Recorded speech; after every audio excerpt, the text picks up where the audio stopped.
मनुष्य के निधन के बाद उसके आत्मा शरीर से अलग होकर कुछ समय तक अपने ही शरीर और परिवार के पास रहती है, जहां वो सब कुछ देख तो सकती है पर किसी से बात या स्पर्श नहीं कर सकती। शव की शमशान पहुंचते ही चिता की अग्नि शरीर और आत्मा के बंधन को तोड़ देती है और आत्मा को आगे की यात्रा की योग्य बनाती है।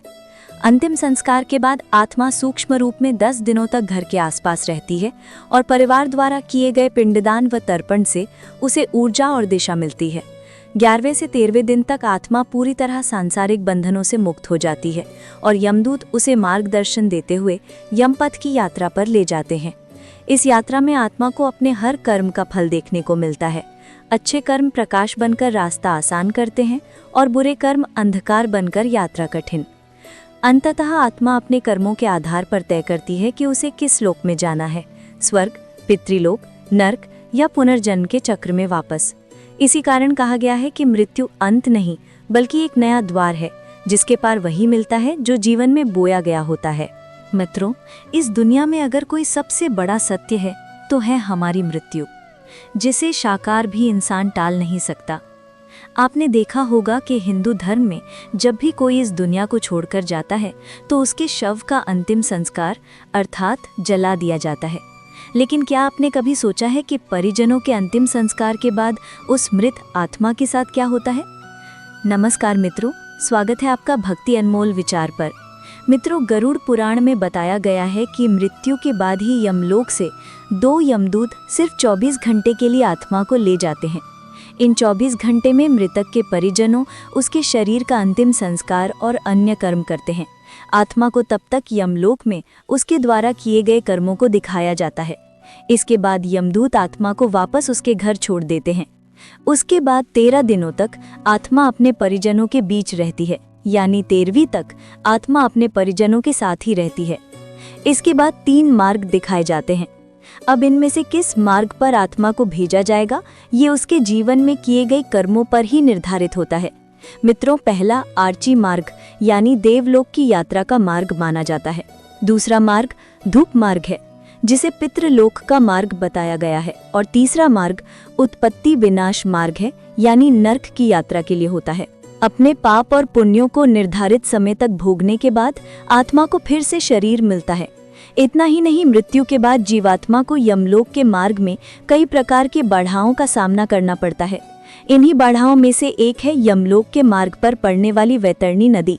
ऐसा माना जाता है कि पुण्य आत्मा तो इस नदी को बड़ी ही आसानी से पार कर लेती है, लेकिन पापी आत्मा इस नदी में बुरी तरह प्रताड़ित होती है। गरुड़ पुराण में बताया गया है कि पक्षीराज गरुड़ श्री हरि से पूछते हैं कि हे प्रभु, मृत्युलोक और यमलोक के बीच जो वैतरणी नदी स्थित है, उससे जीवात्मा का क्या संबंध है और उसे इस नदी से कैसी सजा?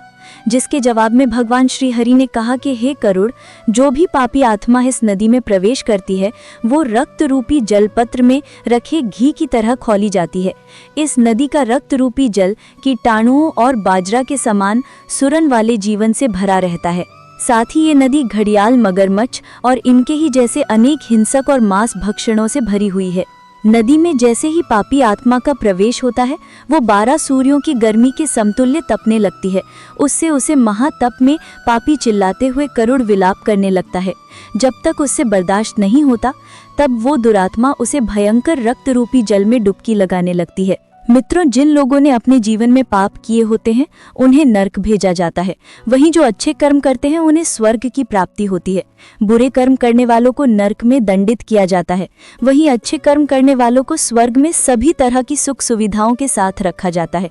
गरुड़ पुराण में बताया गया है कि जिन आत्माओं को स्वर्ग में स्थान मिलता है उन्हें यमराज स्वयं अपने भवन से स्वर्ग के द्वार तक छोड़ने जाते हैं, जहाँ अप्सराएं उनका स्वागत करती हैं। वहीं जो लोग सिर्फ अपने बारे में सोचते हैं और जीवन भर किसी दूसरे का हित नहीं करते, उन्हें नर्क में स्थान मिलता है। बता दें, गरुड़ पुराण में अलग अलग नरकों का भी जिक्र किया गया है, जहां मृत आत्मा को पापों की सजा मिलती है। इसके अलावा गरुड़ पुराण में अंध्यतमश्रम नर्क के बारे में कहा जाता है कि ये नर्क उन पति पत्नियों की आत्माओं के लिए है जो अपने साथी को केवल लाभ या उपयोग की एक वस्तु समझते हैं। इस नर्क में उनकी आत्माओं को मारा जाता है। ये सिलसिला बहुत तेज गति से चलता है। वहीं तमिश्रम नर्क में उन लोगों को जगह मिलती है जिन्होंने अपने जीवन में दूसरों की संपत्ति हड़पी होती है। यहाँ उन्हें तब तक मारा जाता है जब तक कि वे बेहोश नहीं हो जाते। दोबारा होश में आने के बाद फिर से उन्हें इसी तरह लहूलुहान किया जाता है। ये सिलसिला तब तक चलता है जब तक कि सजा का समय समाप्त न हो जाए।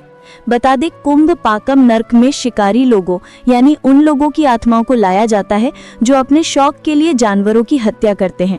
यहाँ उनके इस कर्म की सजा में उन्हें खौलते तेल में उबाला जाता है। मित्रों, वही असित प्रम नर्क में वो लोग आते हैं जो अपने कर्तव्यों से मुंह मोड़ते हैं, जिम्मेदारियों से भागते हैं। इस नर्क में उन लोगों की आत्माओं को फेंका जाता है।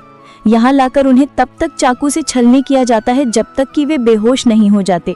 गरुड़ पुराण में कला सूत्रम नर्क के बारे में बताया गया है कि यहाँ उन आत्माओं को लाया जाता है जिन्होंने अपने जीवन में कभी बड़ों का आदर सम्मान नहीं किया होता। इस नर्क में बुरे कर्मों की सजा देने के लिए अधिक गर्मी में तब तक रखा जाता है जब तक कि उनकी सजा की सीमा समाप्त नहीं हो जाती। तो मित्रों, आपने देखा कि अंतिम संस्कार के बाद आत्मा के साथ क्या क्या होता है। इसके साथ ही आपने देखा कि आत्मा को किस हिसाब से स्वर्ग या नर्क में स्थान मिलता है। आज की इस वीडियो में बस इतना ही। हम उम्मीद करते हैं कि हमारी वीडियो के जरिए आपको कई सवालों के जवाब मिल गए होंगे।